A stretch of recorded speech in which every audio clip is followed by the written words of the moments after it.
नमस्कार, मैं डॉक्टर निशांत कामावृक्षा आयुर्वेदा की तरफ से। आज हम बात करेंगे पाचन तंत्र और उससे जुड़ी समस्याओं के बारे में। 90% लोगों को पाचन तंत्र की समस्या बहुत कम लगती है, उनको लगता ही नहीं कि बीमारी है या कोई परेशानी है। अगर मैं बात करूं तो आज की डेट में 75% प्रॉब्लम्स के पीछे जो रिस्पॉन्सिबल है वो हमारा पाचन तंत्र, हमारा डाइजेशन है। जितनी भी बीमारियां आती हैं वो हमारे पाचन तंत्र की वजह से आती हैं। तो हम जानते हैं पाचन तंत्र में कौन कौन सी परेशानियां रहती हैं। पाचन तंत्र में सबसे पहले परेशानी रहती है, मैक्सिमम लोगों को पाचन तंत्र में समस्या रहती है जब भी वो खाना खाते हैं तो उनको एसिड रिफ्लक्स होता है या जलन होती है उनकी चेस्ट के अंदर, छाती के अंदर। ये तब होता है जब हमारे शरीर में एसिड सिक्रेशन ज़्यादा बढ़ जाता है या एसिड ज़्यादा बहुत तेजी मात्रा से बढ़ता है। इसके पीछे कारण होता है कि हम जब भी खाना समय पे नहीं खाते हैं, ये उन लोगों को परेशानी होता है। अब जब भी आप खाना टाइम पे नहीं खाएंगे, जब आपको भूख लगता है, जब आपके डाइजेस्टिव एंजाइम सिक्रीट हो जाते हैं, आपके रेनिन, पैप्सिनोजेन और कई सारे HCl जो डाइजेस्टिव एंजाइम्स हैं सिक्रीट होते हैं, उस टाइम पे अगर हम खाना नहीं खाते हैं, जब हमें भूख लगती है हम उस टाइम पे खाना नहीं खाते हैं, तब ये प्रॉब्लम्स बढ़ता है। और जब हमारा खाना नहीं पचता है पूरे तरीके से तो हमें गैस्ट्राइटिस का इश्यू रहता है, हमारे को मोशन क्लियर ना होने का, जिसको हम कॉन्स्टिपेशन या कब्ज बोलते हैं, उसका प्रॉब्लम रहता है।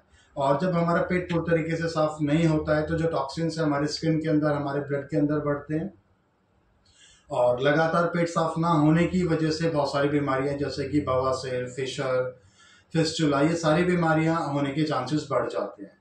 तो पाचन तंत्र को ठीक रखने से हमें बहुत सारी चीज़ों में फ़ायदा मिलता है। हमारी स्किन की प्रॉब्लम्स होने में 90% रिजल्ट मिलता है। अगर हमारा पाचन तंत्र अच्छा हो तो स्किन की प्रॉब्लम्स नहीं होती। ये हमारे आयुर्वेदा में रिसर्च के माध्यम से पता लगा है। स्किन की मैक्सिमम प्रॉब्लम्स के अंदर 95% लोगों को स्किन की प्रॉब्लम्स उनको होती है जिनके पाचन तंत्र में समस्या होती है। कोलेस्ट्रॉल की प्रॉब्लम्स भी उन्हीं लोगों को होती है जिनके पाचन तंत्र की समस्या होती है।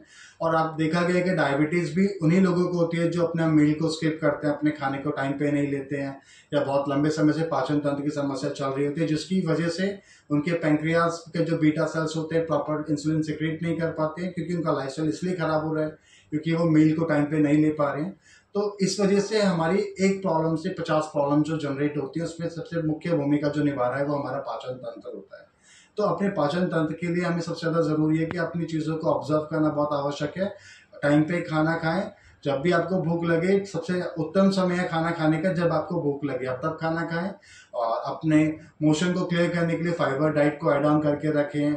खाने में हरी सब्जियां लें, आप जूसेस लें, मौसम के हिसाब से फल लें। और गाय के घी को अगर आप अपनी डाइट में ऐड ऑन करते हैं तो आपको कब्ज से राहत मिल सकती है।